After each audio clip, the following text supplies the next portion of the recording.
안녕하세요. 저는 30대 후반 여자입니다. 여러분은 헛똑똑이란 말을 들어보신 적이 있나요? 저는 부모님께 가끔 듣긴 했지만 크게 신경 쓰지 않고 넘겼었는데요. 제 인생에서 큰 사건을 겪은 지금은 그야말로 제가 헛똑똑이로 살아왔다는 걸 뼈저리게 느꼈답니다. 저는 학창시절부터 공부도 열심히 하고 주어진 일도 잘 해내서 주변 사람들에게 똑부러진다는 말을 자주 듣고 살아왔는데요. 저를 정말 잘 아시는 부모님은 제가 똑똑한 척하는 헛똑똑이라서 막상 제 몫도 잘 챙기지 못하고 허튼 짓을 한다는 걸 잘 알고 계셨던 거죠. 이제는 정말 그렇게 살지 않으려고 더욱 일도 열심히 하고 사람 관리도 허투루 하지 않으며 지내고 있는데요. 얼마 전에 가장 비참했던 시절에 저를 가장 힘들게 만들었던 사람을 우연히 마주치게 되었답니다. 바로 전 신우였는데요. 제가 다니는 회사 안의 화장실에서 딱 마주치고 말았죠.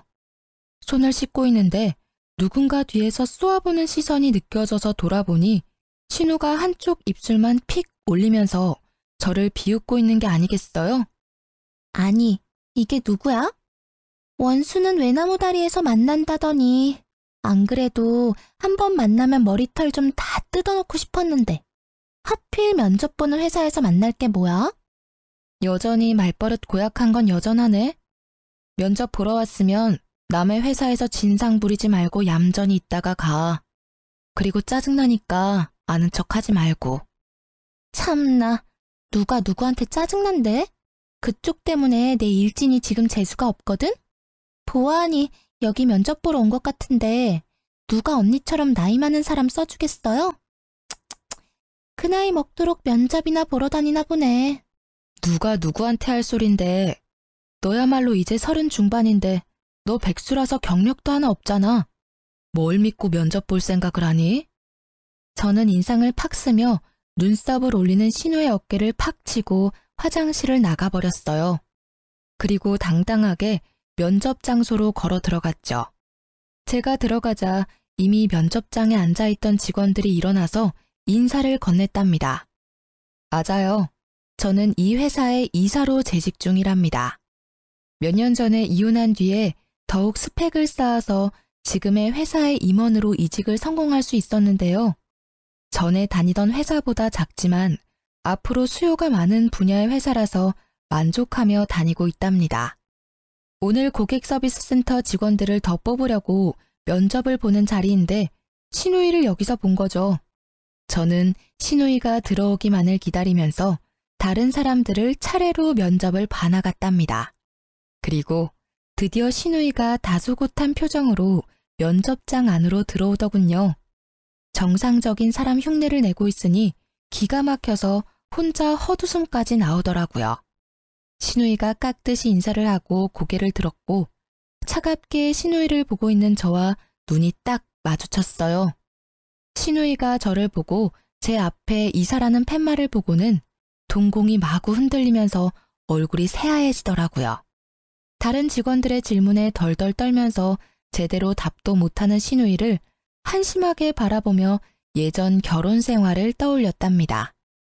사회에 나와서 만났으면 상대도 안 했을 신우이 때문에 죽고 싶을 정도로 힘들었을 때가 있었죠. 도대체 어떤 사연일지 궁금하시죠? 제 이야기를 한번 들어봐 주세요. 저는 사내 연애로 오랫동안 만났던 남자와 헤어지고 1년 동안 방황을 했었어요. 저도 그랬고 회사 사람들도 당연히 결혼까지 할 거라고 생각했지만 그 남자는 아니었던 거죠. 그렇게 30대 중반이 되니 마음이 급해져서 소개팅을 많이 하게 되었는데요. 그 중에 한 명이 바로 전 남편이었던 거죠. 남편은 저를 만나자마자 이렇게 말하더라고요. 제가 어머니 때문에 그동안 소개팅을 참 많이 했습니다. 그런데 오늘 같은 느낌은 처음입니다. 이런 걸 첫눈에 반했다고 하는 걸까요? 처음 만나자마자 느끼한 말을 해대서 사실 처음부터 호감이 가진 않았어요. 하지만 남편은 자기의 말을 증명이라도 하듯이 정말 열정적으로 구애를 했답니다. 거의 40에 가까운 남자가 20대 남자처럼 열정적으로 애정을 쏟아주니까 저도 마음이 기울더라고요. 직업도 대기업 팀장이라 연봉도 나쁘지 않았고 홀어머니와 여동생과 같이 산다고 했지만 가족 문제가 그렇게 크게 결혼에 걸림돌이 될 거라는 생각은 안 했던 것 같아요. 연애는 6개월 정도 하고 프로포즈를 받게 되었는데 짧은 시간이지만 자기 어머니에 대한 애틋한 마음을 자주 내비치긴 하더라고요. 우리 어머니가 나랑 여동생을 키우시느라 정말 고생을 많이 하셨어. 특히 내가 취직할 때까지 용돈 주셔가며 도와주셨지. 그래서 난 진짜 어머니한테 잘하고 싶어. 우리 부모님도 나 키우느라 고생 많이 하셨어. 어느 부모님이든 다 애틋하고 그렇지. 결혼 전에 말하고 싶은 게 있는데 물론 나도 최선을 다할 거야. 하지만 우리 효도는 각자 하자. 요즘 다 그런 거 알지? 어차피 분가해서 우리 둘이 사는데 양가 부모님들 뭐 얼마나 보겠어. 우리도 각자 일하느라 바쁘고. 근데 우리 엄마는 며느리랑 딸같이 친하게 지내시는 걸 항상 바라셨으니까 여보가 좀 맞춰줬으면 좋겠어. 너무 정없게 그러지 말고. 그래, 최선을 다한다니까. 그럼 자기도 우리 아버지랑 낚시도 가고 잘 지내줘. 우리 아빠도 사위랑 낚시 다니는 게 꿈이래. 제가 그렇게 말하니 남편은 꿀먹은 벙어리처럼 아무 말도 하지 않더라고요. 그래서 알아들었나 생각했는데 지금 생각하면 계속 이런 문제로 다투면 결혼을 못할까봐 참았던 것이죠. 그렇게 상견례를 하게 되었고 고급 한정식 식당을 제가 직접 예약했답니다. 친정 부모님도 정시에 도착하셔서 남편과 이런저런 얘기를 나누시고 있었고요. 그런데 예비 시모와 신우가 1시간이나 늦게 온 게 아니겠어요? 남편이 안절부절 못하니 친정 아버지는 오히려 괜찮다고 다독여 주셨어요. 그때 문이 벌컥 열리며 두 사람이 거만한 태도로 들어오더라고요. 하필 골라도 이런 외진 데를 고를 게 뭐람? 택시도 안 잡히고 차는 또 어찌나 막히는지. 오빠, 우리한테 뭐라고 하지 마. 이런 식당을 잡은 게 문제지. 아, 짜증나. 배고파 죽겠네. 두 사람은 미안하단 말을 한마디도 하지 않고 오히려 당당하더라고요. 친정 부모님의 표정이 점점 굳어지는 걸 보자 제가 더 민망해졌답니다. 결혼식 날짜는 6월 20일로 받았는데 어떠신가요? 이날이 가장 좋다고 하는데요. 아, 안 돼요. 나 유럽 여행 갔다가 오는 날이 24일이니까 그 이후로 해요. 여행이요? 이미 예약을 다 한 거예요? 항공권도 다 샀어요? 아니, 아직 산 건 아닌데 이미 친구들하고 날짜 다 맞춰서 안 돼요. 아, 더 늦게 해요. 결혼식이 뭐 대수라고. 네? 오빠 결혼식이 여행보다 더 중요하죠. 제가 알아보니까 식장도 21일이 제일 저렴하고 조건도 좋아요. 좀 양보해 주시면 안 될까요? 예, 21일 말고 그 다음 주 주말로 하면 되지. 일주일 차이가 뭐 그리 대수라고 그래? 벌써부터 신우이를 이기려고 하니? 우리 아들같이 잘난 남자랑 결혼하면 받아들일 건 받아들여야지. 사부인, 안 그래요? 갑자기 친정아버지가 물컵을 쾅 하고 세게 놓으셨어요. 어머니가 얼른 아버지 손을 잡아 말리고 분위기는 순식간에 얼음처럼 차가워졌답니다. 화가 난 아버지를 보고 시모가 그제야 말을 아끼더라고요. 결국 결혼식 날짜는 다시 잡아보기로 하고 그 비싼 밥도 먹는 둥 마는 둥 한 채로 상견례가 마무리되었죠. 집으로 돌아오는 내내 친정 부모님은 아무 말씀도 없으시더라고요. 시모와 신우의 얼굴을 떠올리니 저도 마음이 심란해져서 결혼하는 게 잘하는 일인지 헷갈렸죠. 집에 돌아와서 아버지가 딱 한마디 하시고 방으로 들어가시더라고요. 이 결혼 다시 생각해봐라. 아버지의 차가운 목소리에 정신이 번뜩 드는 것 같았어요. 그래서 며칠간 고심 끝에 남편에게 결혼을 다시 생각해보자고 말했답니다. 그랬더니 매일 저녁마다 집으로 찾아와 친정 부모님 앞에서 죄송하다고 비는 게 아니겠어요. 제 앞에서도 눈물을 흘리면서 애원을 하고 일주일 정도를 매일 와서 아버지를 설득하더라고요. 결국 아버지도 결혼을 허락해 주셨고 남편이 결혼식이며 신혼여행까지 책임을 지고 진행시키더라고요. 제가 신경 쓰지 않도록 세세한 부분까지 신경 써가며 결혼식을 준비하는 걸 보니 이 남자를 믿고 살아가 봐도 좋겠다는 생각이 들었죠. 그렇게 여름에 신부가 되어 결혼식을 치르는 날이 다가왔답니다. 신부 대기실에서 친구들과 사진 찍으며 얘기를 나누고 있는데 문이 벌컥 열리더라고요. 문소리만 듣고도 본능적으로 신우이라는 걸 알겠더라고요. 신우를 본 친구들이 경악을 하며 저를 바라봤어요. 그래서 저도 신우를 쳐다봤는데 세상에 하얀 원피스를 입고 왔더라고요. 거기다 빨간 구두를 신고 화장도 세상 촌스럽게 하고 와서 누가 보면 결혼식 파토 내려고 온 여자인 줄 알겠더라고요. 아가씨, 왜 한복을 안 입고 원피스를 입었어요? 근데 원피스 색이 좀... 색이 왜요? 이거 베이지 색이에요. 내가 살 때도 흰색 아닌 거 확인하고 산 거예요. 나도 예의는 있어요. 그리고 이거 명품이라고요. 소리를 삑 지르고 제 옆에 앉아서 사진을 찍기 시작하는데 진짜 미쳐버리겠더라고요. 친구들도 기가 막혀서 입을 떡 벌리고 있고 다른 사람들은 신우의 옷을 보고 다 수군수군 됐죠. 그렇게 결혼식이 시작되고 정신이 하나도 없이 버진로드를 걷고 여차저차 결혼식이 마무리가 되었어요. 사진 찍는 순서가 되고 신우가 제 옆에 딱 서자 그제야 정신이 번쩍 들더라고요. 다행히도 제 가방순이 친구가 신우의 옆을 파고들어 제 옆에 서주더라고요. 덕분에 하얀 옷 옆에 하얀 옷이 되는 참사는 피할 수 있었답니다.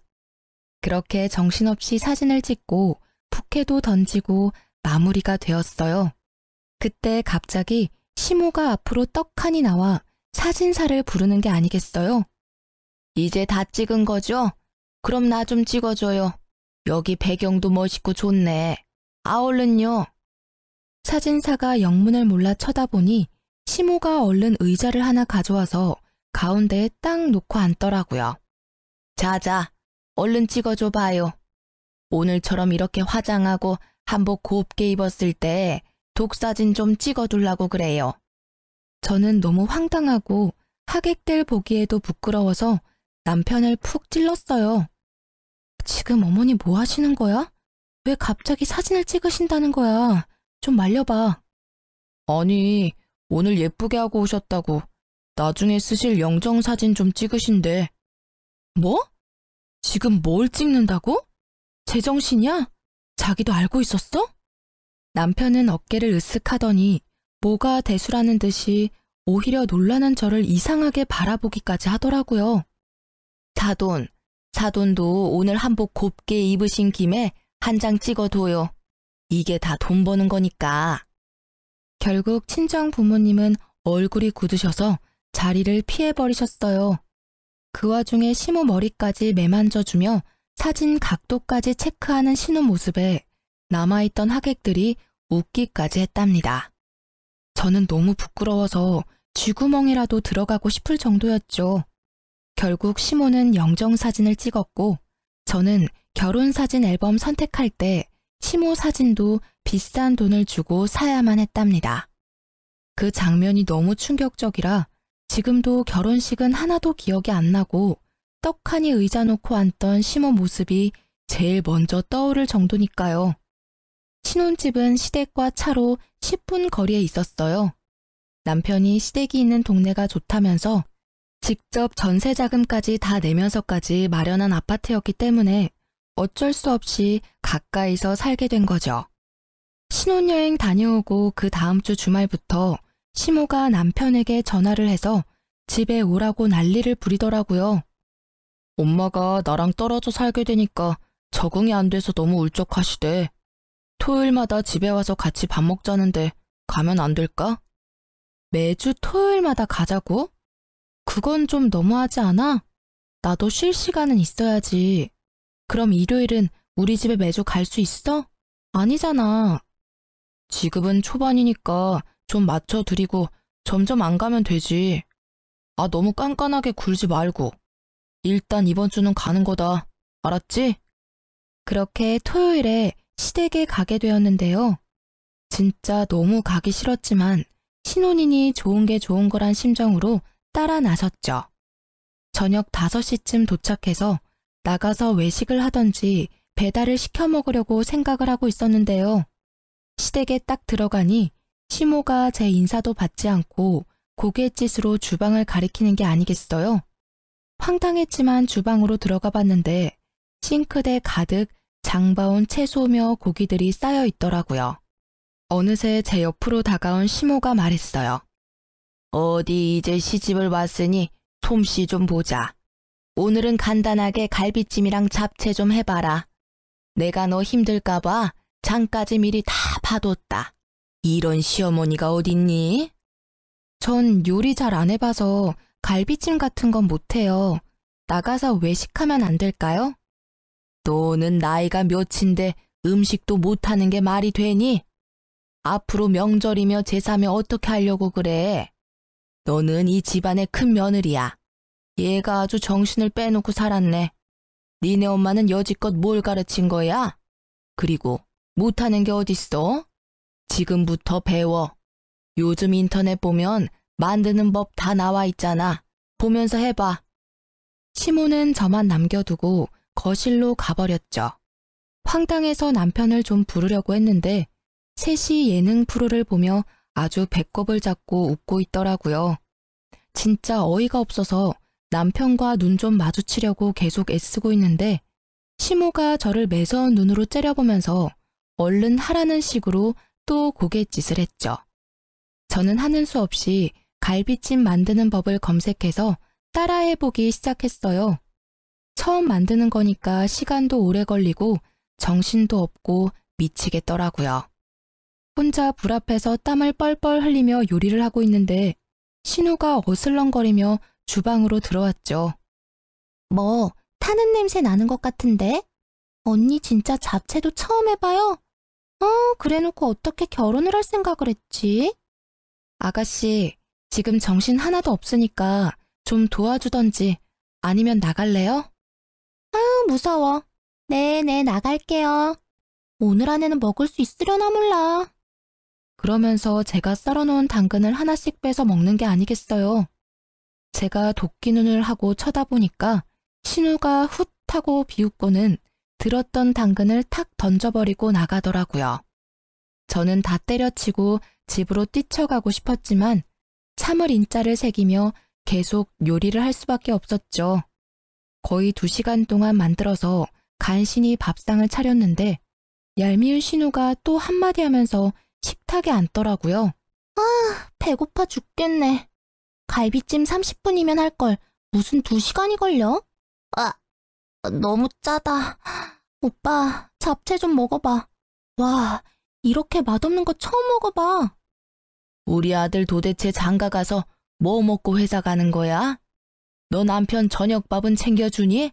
그 쉬운 갈비찜도 이따위로 만들고 한심하다 한심해. 너 안 되겠어. 매주 주말마다 와서 요리 배워. 알았어? 저희는 저녁까지 회사에서 다 먹고 와요. 그리고 요즘 밀키트가 얼마나 잘 나오는데요. 돈도 더 절약돼요, 어머니. 말 대답 좀 하지 마라. 너 제사상도 밀키트로 차릴 거야? 에휴, 얘를 뭐부터 가르쳐야 돼? 나이나 어리면 그러려니 하지. 이건 40이 다 돼가면서 남편 밥도 제대로 못 차리는 걸 하필 데려와가지고. 시모는 거칠게 숟가락을 내던지면서 소리를 지르는 거예요. 저는 너무 놀라고 이런 대접받는 게 이해가 되지 않아서 화가 머리 끝까지 났답니다. 입술을 꽉 물고 남편을 쳐다보니 남편은 고개만 푹 숙이고 밥을 먹고 있더라고요. 시누이와 시모는 못 먹겠다면서 거실로 나가서 계속 궁시렁대더라고요. 저는 이대로 가단 폭발할 것 같아서 조용히 일어나 가방을 들고 현관문으로 향했어요. 제가 나가는 걸 본 시모가 악을 쓰듯이 소리를 지르더라고요. 야, 너 어디서 배워먹은 버르장머리야? 당장 안 들어와? 누구 보고 설거지하라고 부엌을 개판으로 만들고 나가는 거야? 야!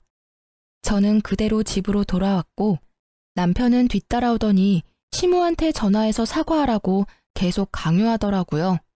그런 남편도 꼴 보기 싫어서 아무 말도 안 하고 일주일 동안 냉전이 이어졌답니다. 시모와 신우는 하루에 수십 개씩 메시지를 보내는데 스토커도 이렇게는 안 할 것 같네요. 소름까지 끼쳐서 아예 며칠은 핸드폰을 끄고 살 정도였답니다. 특히 어이가 없는 건 제가 그렇게 가버렸는데도 신우가 매주 금요일마다 먹고 싶은 메뉴를 보내는 거였어요. 도대체 무슨 생각으로 사는 건지. 진심으로 신우이가 덜 떨어져 보이기까지 했어요. 그러거나 말거나 읽지도 않고 철저히 무시해버렸죠. 퇴근하고 와서 저녁 먹고 쉬고 있는데 갑자기 초인종이 막 울리는 게 아니겠어요. 깜짝 놀라서 옆에 있던 남편을 쳐다보니 남편도 영문을 모르겠다는 표정으로 확인을 해보더라고요. 아니나 다를까 신우가 저승사자처럼 서 있더라고요. 언니, 왜 연락을 안 받아요? 혹시 나 차단한 거예요? 진짜 기가 막히네. 무슨 일인데 야밤에 집까지 찾아와요? 급한 일이 있으면 오빠한테라도 연락하면 되잖아요. 엄청 급한 일이니까 내가 쫓아온 거죠. 나 내일 갑자기 면접이 잡혀서 내일 입고 갈 옷 좀 빌려줘요. 언니는 회사 다니니까 정장 많잖아요. 신우는 통보하듯 말하고는 거침없이 안방문을 열고 들어가더라고요. 너무 황당해서 얼른 뒤따라갔는데 벌써 옷장을 열고는 제 옷들을 뒤적이고 있었어요. 아니 이게 지금 뭐 하는 거예요? 왜 남의 옷을 막 뒤져요? 그리고 아가씨랑 나랑 사이즈가 다른데 어떻게 입으려고요? 얼마나 차이 난다고 그래요? 가지고 있는 옷 중에 좀 사이즈 넉넉한 거 없어요? 아니, 내가 당장 옷을 사달라는 것도 아니고 한 번 빌려 입는다는데 뭘 이렇게 야박하게 굴어요? 그래, 내일 면접 본다는데 당신이 좀 좋은 마음으로 옷 좀 챙겨줘. 이 옷 괜찮네. 나 이거랑 이 블라우스 가져가도 되죠? 이 가방 내가 갖고 싶었던 건데. 나 내일 한 번만 들고 갔다 오면 안 돼요? 가방은 안 돼요. 나도 큰 마음 먹고 산 거라 몇 번 들지도 않았어요. 옷만 가져가요. 언니, 새 것도 아니고 쓰던 건데. 내일 한 번만 빌려줄 수 있잖아요.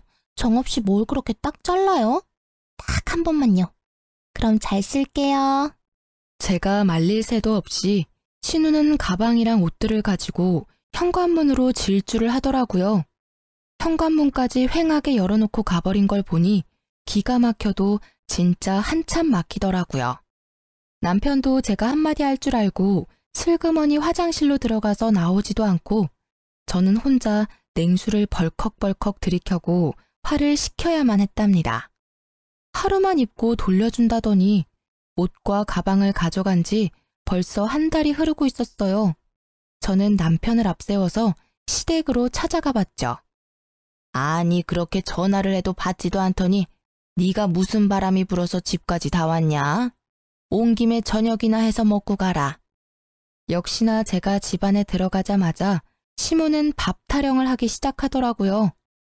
저는 시모의 말을 무시하고 신우이의 방으로 들어갔어요. 얼마나 정리를 안 하고 사는지 돼지우리가 따로 없더라고요. 저는 신우 옷장을 열어 제 옷을 찾기 시작했죠. 저 구석에 돌돌 말려서 처박힌 블라우스를 발견할 수 있었어요. 옷을 펼쳐보니 세상에 김치국물 자국이 길게 나 있는 게 아니겠어요? 제가 비싸게 주고 산 실크 블라우스였는데 그걸 가져가더니만 마구 더럽혀 놓은 모습에 화가 머리 끝까지 났죠. 더럽혔으면 빨아놓기라도 해야 하는 거 아닌가요? 신우가 저를 자기 아래로 생각하니까 이딴 행동을 할 수 있다는 걸 깨달았죠. 저는 옷장을 뒤져서 신우의 옷 중에서 그나마 비싸 보이는 니트를 찾아서 화장실로 갔어요. 그러고는 변기 안에서 신우의 옷을 마구 쑤셔놓고 나와버렸어요. 마침 신우이가 집으로 딱 들어오더라고요. 그런데 저한테 뺏어갔던 가방을 떡하니 들고 있는 게 아니겠어요. 아가씨, 하루 빌려간다면서 한 달이 지나도록 왜 옷을 안 가져와요? 그리고 그 가방, 내 건데 왜 본인 것처럼 들고 다녀요? 당장 내놔요. 아, 진짜. 그까짓 것 얼마나 한다고 집까지 와서 난리예요. 어차피 언니한테 이 가방 어울리지도 않아요. 나이 들어서 이런 거 들면 뭐해요? 들고 다녔으니까 준 거잖아요. 그냥 나한테 줘요. 사달라는 것도 아니고. 이거 봐요. 옷에도 김치국물 잔뜩 흘려놓고. 아가씨는 기본 예의가 없네요. 당장 가방 내놔요. 저는 신우이 손에서 억지로 가방을 뺏어서 현관으로 가버렸어요. 그때 시모가 달려와서 제 팔을 잡고 저를 휙 돌려 세우더라고요. 야, 이게 보자 하니까 우리 귀한 딸한테 뭐 하는 짓이야? 새언니가 돼가지고 신우이가 면접 본다면 정장 한 벌 쫙 사줄 생각을 해야지. 큰며느리 그릇이 간장종지만한데 집안 잘 돌아가겠다. 어머니, 저도 우리 집에선 귀한 딸이에요. 그리고 생판 모르는 사람한테 숟가락 하나를 빌려도 깨끗하게 닦아서 돌려주는 게 당연한 건데 아가씨 하는 짓 좀 보세요. 그때 신우이가 악하고 소리를 지르는 소리가 들리더니 변기물이 뚝뚝 떨어지는 니트를 들고 제 앞으로 달려들더라고요. 이거 언니가 이랬어요? 진짜 미친 거 아니야? 이게 얼마짜린데? 더군다나 니트를 변기에 쳐박아? 진짜 정신병자네? 오빠 정신병자랑 결혼했어. 나 절대 못 넘어가. 얘가 처음엔 아주 얌전을 떨더니만 아주 무서운 애였네. 진짜 네가 이런 거야? 너 제정신이야? 당장 우리 딸한테 사과하고 당장 똑같은 거 사와. 그럼 아가씨도 내 블라우스랑 뜯어진 치마 똑같은 걸로 사와요. 그럼 나도 그까짓 니트 사다 줄 테니까. 그리고 어머니, 덜 떨어진 아가씨 그렇게 계속 감싸면 아가씨 결혼도 못하고 평생 저렇게 살 거니까 정신 차리세요. 저는 할 말을 잃고 어버버하는 시무를 뒤로 하고 남편을 쳐다보지도 않고 집으로 돌아와 버렸답니다. 남편도 바로 저를 따라와서 엄청나게 화를 내더라고요. 시무와 시누이가 핸드폰에 불이 나도록 번갈아가며 전화하는 건 말할 것도 없고요. 한 번도 제 편을 들지 않는 남편한테도 더 이상 실망할 것도 없고 말 섞기도 지쳐서 완전히 무시하고 말도 하지 않고 지냈답니다. 한 달 넘게 남편과 말도 하지 않으니까 남편도 기가 죽었는지 제 눈치를 살살 보며 지내더라고요. 저는 그 사이에 남편에게 모든 정이 다 떨어져 버려서 남편이 쩝쩝대며 밥 먹는 모습도 꼴 보기가 싫을 정도였어요. 그래서 될 수 있으면 야근까지 하고 집에 늦게 들어왔답니다. 주말에도 근무를 지원해 남편과 함께 있는 시간을 최대한 만들지 않으려고 했어요. 그렇게 몇 달이 지나고 잠잠하던 시모가 슬금슬금 연락이 오기 시작하더라고요. 신우도 이번 주 메뉴를 적어서 보내기 시작하는데 진짜 정신이 이상한 게 아닌가 하는 생각까지 들었어요. 일반적인 사람이라면 이럴 수가 없잖아요. 하루는 제가 정신없이 일을 하다가 전화가 와서 확인도 안 하고 받았는데 앞불싸 신우이더라고요. 이제야 전화를 받네요. 엄마가 이번 주 토요일에 와서 닭볶음탕 만들어서 같이 먹재요. 그럼 지금까지 했던 행동들 용서해주고 다시 잘 지내본다니까 장 봐서 일찍 와요. 내가 용서받지 못할 행동한 게 있나요? 아가씨가 나한테 잘못을 빌어야 될 것 같은데. 아가씨 면접 붙었어요? 떨어졌죠? 그럼 지금 하는 일 없는 백수잖아요. 아가씨가 어머니한테 닭볶음탕 좀 만들어서 효도 좀 해봐요. 됐죠? 말 다 했어요? 나도 알바 하거든요. 나한테 이렇게 대한 거 엄마한테 다 말할 거니까 알아서 해요. 내가 엄마 대신 좋게 말해보려고 했는데 안 되겠네 진짜. 저는 픽 비웃어주고는 전화를 끊어버렸어요. 그날 밤 늦게 집에 들어갔는데 남편이 저를 기다리고 있었는지 소파에 다소곳이 앉아있더라고요. 그러더니 바로 어디론가 전화를 걸더니 대뜸 저한테 핸드폰을 넘겨주는 게 아니겠어요? 인상을 쓰며 전화를 받았더니 시모가 악을 쓰기 시작했죠. 야, 네가 뭔데 시어미를 무시해? 네 부모가 그렇게 가르치든? 너 내가 내일 네 회사 쳐들어가서 다 깨부수고 망신 주기 전에 토요일에 장 봐서 집으로 튀어와. 알아들었어? 저는 시모와 전화를 끊고 남편을 쏘아보았어요. 당신 솔직히 몇 달째 시댁에도 안 가고 안부 전화도 안 하고 너무한 거 아니야? 나한테 쌀쌀맞게 구는 건 내가 참을 수 있는데 우리 엄마한테는 그러지 마. 나 키우느라 얼마나 고생을 하셨는데. 며느리랑 좀 잘 지내고 싶으시다는데 도대체 왜 그래? 그럼 당신은 왜 우리 집에 전화도 안 하고 가지도 않는 건데? 신우가 나한테 미안하다고 상식적으로 한마디만 했어도 내가 이렇게 정 떨어지진 않았어. 아니, 사위랑 며느리가 같아. 사위는 손님이라잖아. 손님이 전화하냐? 그리고 그거 옷 몇 푼이나 한다고 그 난리인지 난 지금도 이해가 안 된다. 가족끼리 싸우기도 하고 화해하고 그렇게 사는 거 아니야? 당신 너무 이기적인 거 알아? 토요일에 무조건 가는 거야. 역시 남편과는 대화가 전혀 통하지 않았어요. 그놈의 닭볶음탕이 이렇게 저를 힘들게 할지는 상상도 못했는데 말이죠. 저는 작년 이맘때쯤에 저를 떠올려 봤어요. 시댁과 남편과 엮이지 않았을 땐 자유롭고 홀가분한 삶을 살았었는데 지금은 너무나 숨이 턱턱 막혀왔어요. 결혼하지 말라는 친구들의 말이 그냥 행복에 겨운 투정인 줄 알았는데 진심이었을 것 같다는 생각이 들었죠. 왜 결혼을 했는지 너무나 후회되고 할 수만 있다면 작년으로 시간을 되돌리고 싶었답니다. 결국 토요일에 장을 봐서 남편과 시댁으로 갔죠. 집 안으로 들어가 보니 시모와 신우는 저를 아는 척도 안 하고 텔레비전을 보고 낄낄대고 있더라고요. 저도 말 섞기 싫어서 바로 주방으로 들어가서 재료를 손질하기 시작했어요. 닭을 데치고 있는데 시모가 어느새 쓱 들어와서 제가 하는 걸 보고 있더라고요. 닭볶음탕 해보긴 했니? 닭 냄새 안 나게 잘해라. 네 남편이 얼마나 냄새에 민감한 줄 아니?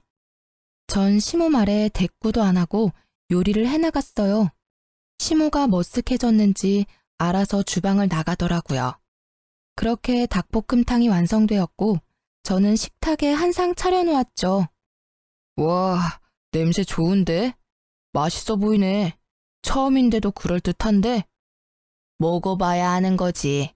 아니 하면 이렇게 잘하면서 왜 그렇게 튕겨? 세 사람 다 숟가락을 들고 먹기 시작했죠. 저는 가만히 앉아서 바라보기만 했답니다. 아, 이게 뭐야? 토할 것 같아. 왜? 얘, 이게 뭐니? 아우 짜! 소금을 들이부었어? 어머, 그렇게 짜요? 제가 처음 해봐서 맛을 잘 모르겠더라고요. 먹어봐도 계속 싱거워서 소금을 좀 더 넣었는데. 먹어보니 좀 짜긴 하네요. 어떡하죠? 시모가 열이 받았는지 숟가락을 집어 던지더라고요. 신우는 화장실에 가서 토를 하는지 입을 씻어내는지 한참을 나오지 않았죠. 당신 이게 뭐 하는 짓이야? 진짜 실수한 거 맞아? 이렇게 소금 범벅을 해놓고 어떻게 남편 먹으라고 내놓을 수가 있어? 너 딱 봐도 일부러 그랬지? 이거 진짜 못 쓰겠네. 주방도 아주 개판으로 만들어 놓고. 너 당장 싹 정리하고 집 청소까지 다 해놓고 있어. 너는 밥 먹을 자격도 없어. 우리는 나가서 밥 먹고 올 테니까 그때까지 기다리고 있어. 난 이번 일 절대 그냥 못 넘어가. 이건 우리 집을 무시하는 거야. 저는 아무 대꾸도 하지 않고 소금 범벅 닭볶음탕을 바라보고 있었죠. 세 사람은 기가 막히다고 한참을 열을 내더니 밖으로 나가더라고요. 저는 주방을 더 엉망으로 만들어 놓고 닭볶음탕이 담긴 냄비를 가지고 친정으로 향했어요. 사실 덜어놓은 한 접시에만 소금을 쏟아부었고 나머지는 정상적인 닭볶음탕이었거든요. 제가 갑자기 찾아오자 친정 부모님은 놀라신 눈치였지만 제가 만든 닭볶음탕을 드시면서 맛있다고 행복하게 드시더라고요. 저도 그런 부모님의 모습을 보며 그동안 부모님을 위해 요리 한번 제대로 해본 적이 없다는 걸 깨닫고 제 자신을 돌아보게 되었죠. 부모님과 식사를 마치고 수다를 떨면서 오랜만에 평화로운 시간을 보내고 있는데 아니나 다를까 핸드폰에서 불이 나도록 연락이 오기 시작했어요. 30분 정도 지났을까? 친정집 현관문을 누가 미친 듯이 두드리기 시작했답니다. 놀라신 부모님이 현관문을 열자 남편이 씩씩대며 서 있더라고요. 아니 자네, 이게 무슨 일인가? 왜 이렇게 문을 부수듯이 두드려? 제처 여기 있죠? 아무리 전화를 해도 받아야 말이죠. 야, 당장 나와. 야라니? 자네 왜 이렇게 흥분을 했나? 도대체 무슨 일인가? 저게 우리 집 주방을 개판으로 만들고 일부러 소금을 들이부어서 제 동생은 죽을 뻔했다고요. 아니 시댁을 얼마나 무시하면 그딴 짓을 합니까? 저 절대 못 넘어갑니다. 오늘 아주 버릇을 단단히 고쳐놔야지. 야, 당장 나와. 누가 들으면 내가 음식에 독이라도 탔는 줄 알겠네. 당신이야말로 우리 집에 와서 이게 무슨 행패야? 우리 집은 우스워 보여? 이게 아직도 말대답이야? 하늘 같은 남편을 이따위로 취급해? 당장 따라 나와. 남편이 제 손목을 세게 비틀어서 잡아 끌기 시작했어요. 화가 난 아버지가 남편을 팍 밀쳐버렸죠. 자네야말로 장인 장모를 얼마나 무시하면 내 앞에서 내 딸 손모가지를 비트나? 여지껏 우리 딸 이렇게 대한 거야? 당장 꺼지게. 당장. 친정아버지가 문을 못 닫도록 막아대는 남편을 다시 한번 세게 밀어서 넘어뜨리고는 현관문을 닫아버렸답니다. 남편은 한참을 쿵쿵 발로 현관문을 차다가 돌아갔죠. 너 여지껏 이런 취급을 받았어? 네가 저놈보다 뭐가 부족해서? 당장 이혼해라. 하나 보면 열을 한다고 더 볼 것도 없다. 아버지의 말을 듣고 저도 정신이 바짝 차려지면서 이혼을 해야겠다는 결심이 굳어졌어요.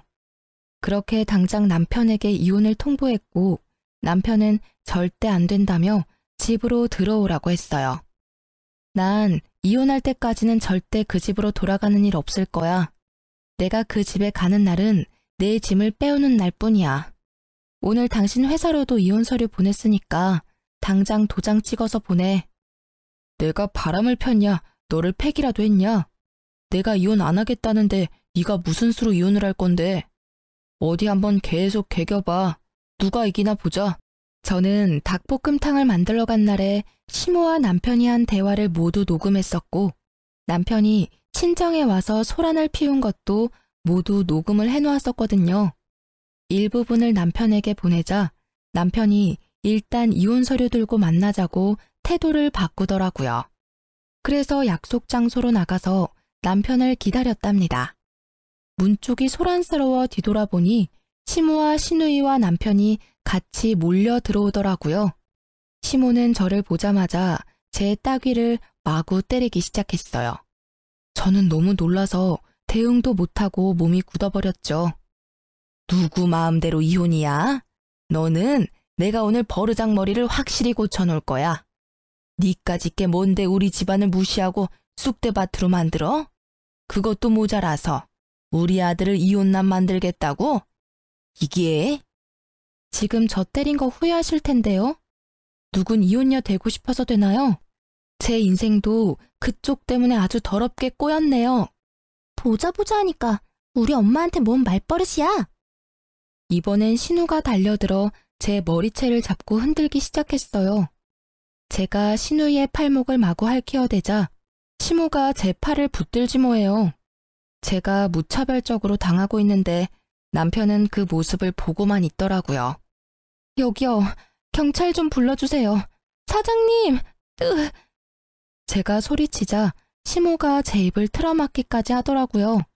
경찰이 올까봐 무서웠는지 저를 끌고 밖으로 나가려고 하길래 안간 힘을 써서 주저앉아 버티기 시작했답니다. 사람들이 신고를 했는지 다행히도 금방 경찰이 출동했고 다 같이 경찰서로 향했어요. 제 인생 처음으로 경찰서에 와서 조사도 받고 결혼하고 참 별일을 다 겪는다 싶었죠. 저는 경찰에게 폭행죄와 협박죄로 세 사람 모두 고발하겠다고 하고 진술서를 적기 시작했고 그 모습을 보던 세 사람이 펄쩍 뛰었죠. 아니 가족끼리 좀 다툰 거 가지고 무슨 협박죄. 형사님 얘 좀 보세요. 말도 안 되는 소리를 하고 있네 진짜. 혜언니가 좀 정신이 이상해서 우리가 좀 주의를 준 거예요. 그리고 뭐 증거 있어요? 우리가 때린 증거 있냐고요. 참나, 증거는 차고 넘치네요. 목격자도 많고 카페에는 CCTV도 있습니다. 일단 고소 진행한다니 조사 들어가면 알게 되겠죠. 경찰 말을 듣고는 시모가 갑자기 제 손을 덥석 잡고 비굴하게 미소를 짓더라고요. 아유, 예. 내가 너무 화가 나서 정신이 어떻게 됐었나 보다. 정말 미안하다. 우리 서로 간에 이해하고 용서하고 다시 잘 지내보자. 우리 가족 아니니? 저를 정말 가족으로 생각하셨으면 그렇게 개 패듯이 패진 않았겠죠. 아니죠. 키우던 개도 그렇게는 안 때리겠어요. 저는 절대 합의도 고소 취하도 안 할 거니까 법대로 해요. 형사님, 계속 진행해주세요. 남편이 점점 일이 심각하게 돌아가는 걸 느꼈는지 저에게 조용히 말하더라고요. 고소 취하하면 이혼해 줄게. 원하면 지금 당장 도장 찍어줄게. 저는 바로 가방에서 이혼 서류를 꺼내서 남편에게 내밀었어요. 남편은 바로 도장을 찍어 건네줬죠. 일단 고소를 나중으로 미루고 이혼 서류부터 접수했고 시댁에게 폭력을 당했다는 증거가 있어서 좀 더 빠르게 판결을 받을 수 있었어요. 그렇게 1년이 채 넘지 않은 결혼 생활의 종지부를 찍게 되었답니다. 이혼 확정 신고한 바로 다음 날 저는 다시 해당 경찰서에 찾아가 고소를 진행했고 몇 달이 지나 시모와 시누이에게 폭행죄로 벌금이 선고되었다는 걸 통보받을 수 있었어요. 그리고 바로 남편과 시모에게 계속 연락이 왔고 제가 받지 않자 온갖 욕을 해대며 음성 메시지를 잔뜩 남겨놓았더라고요. 전 상대하기도 싫어서 바로 핸드폰 번호도 바꾸어 버리고 남편과 시댁 자체를 머릿속에서 지워버리려고 온갖 노력을 했어요. 1년의 결혼과 이혼 과정은 제 인생에서 철저히 도려내고 싶은 부분이라 오히려 질질 끌지 않고 빨리 해결해서 감사할 뿐이었죠. 그렇게 5년의 시간이 흐르고 저는 연애도 하지 않고 오로지 일에만 몰두했답니다. 그러다가 헤드헌터에게서 현재 회사의 임원 자리로 스카웃 제의를 받아 이직을 하게 되었고 혼자여도 만족스러운 삶을 살아가고 있었죠. 그러다가 면접 자리에서 전 시누이를 딱 맞닥뜨리게 되니 예전 생각이 나서 기분이 너무 안 좋더라고요. 면접 내내 제 눈치만 보며 말도 제대로 못한 시누이는 쫓기듯이 면접장을 나가버렸어요. 그렇게 마무리가 되었나 싶었는데 복도에서 저를 기다리고 있더라고요. 제가 무시하고 지나가자 거칠게 제 손목을 낚아채는 거 있죠? 저는 시누이의 손을 탁 쳐내고 날카롭게 쏘아붙였어요. 이게 지금 예의 없게 무슨 짓이죠? 우리 집은 개떡같이 만들어 놓고 혼자 아주 잘 나가고 계셨네? 너랑 이혼하고 우리 오빤 회사에서 잘려서 지금까지 백수야. 생활비가 없어서 우리 엄마가 청소 일하러 다니다가 허리 다쳐서 지금 요양병원에 있어. 다 너 때문이야. 어떻게 책임질래? 네 오빠가 잘려서 다시 직장 못 구하는 게 왜 내 탓이니? 무능력한 네 오빠 탓이지. 그럼 네가 정신 차리고 고깃집 불판이라도 닦아서 돈을 벌어야지. 너 지금까지 백수지? 뭐? 너 지금 말 다 했어? 너 때문에 빨간 줄 생겨서 취직도 못하는 거잖아. 네가 책임져. 그러니까 나 여기 합격시켜. 너 이사라며. 신우가 큰 소리를 내는 게 들렸는지 대표님이 이쪽으로 걸어오는 게 보였어요. 김 이사님, 무슨 일 있나요? 괜찮아요? 아닙니다. 아무 일 없습니다.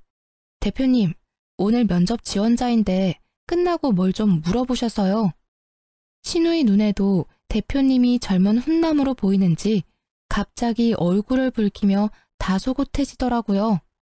그 모습이 어이가 없어서 헛웃음이 났죠. 저는 주위를 둘러보고 아무도 없다는 걸 확인하고는 슬쩍 대표님의 팔짱을 꼈답니다. 대표님이 놀라서 저를 바라보다가 저와 눈이 마주치고 흐뭇하게 미소를 지었어요. 그 모습을 보고 신우이의 입이 떡 벌어진 채 굳어 있더라고요.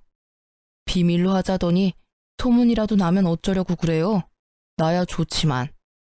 사실 저는 대표님과 1년 넘게 사내 연애 중이었답니다. 저보다 4살이 많은데 일만 하느라 여지껏 연애도 많이 해보지 않았던 대표님과 매일 야근하며 붙어있다 보니 이성적인 감정이 싹 트더라고요. 슬슬 결혼 얘기가 나오고 있어서 곧 회사에도 알릴 예정이긴 했지만 신우의 부끄러워하는 얼굴을 보니 일부러 보여주고 싶었달까요? 합격자는 내가 결정하는 게 아니라 서류 전형과 면접 점수를 합산해서 공정하게 선발할 예정입니다. 합격자 발표까지 기다리세요. 입술을 씹으며 저를 노려보는 신우이를 뒤로하고 대표님과 함께 사무실로 돌아갔죠. 당연히 합격하지 못했고요. 다시는 마주치고 싶지 않을 뿐입니다. 전 매일을 바쁘게 일하며 지내고 있고 대표님의 프로포즈를 받아 곧 결혼식을 올릴 예정이랍니다. 이번엔 아픔 없는 결혼 생활을 이어나가고 싶은 마음이 크네요. 하지만 가장 소중한 건 제 자신이니까 항상 저를 첫 번째로 두고 살아가려고 한답니다. 여러분도 자기 자신을 최고로 여기는 삶을 사시길 바라면서 제 사연을 이걸로 마칠게요. 들어주셔서 감사합니다. 모두 행복하세요.